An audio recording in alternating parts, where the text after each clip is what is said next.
அச்சோ, கையில 5 பைசா காசு இல்ல, என்ன பண்ணலாம்? காசு இல்லைன்னா தலை வெடிச்ச போல இருக்கு. செலவுக்கு காசு இல்ல, என்ன பண்ணலாம்? ஐடியா. ஏ தம்பி, என்னங்கம்மா?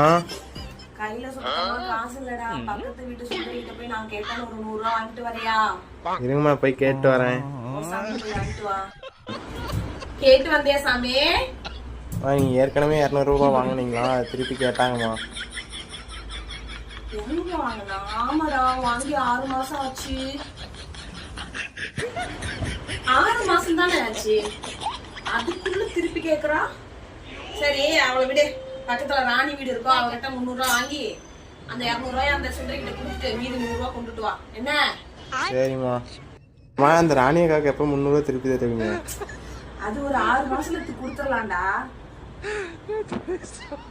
நம்ம கிட்டயே கொடுத்த காசு கேக்குறாங்க. கொடுத்துருவோம். கடன் கொடுக்கற ஆள் இருக்கிற வரைக்கும் கடை வாங்குற நம்மளுக்கு என்ன பயம்? பார்த்துக்கலாம்.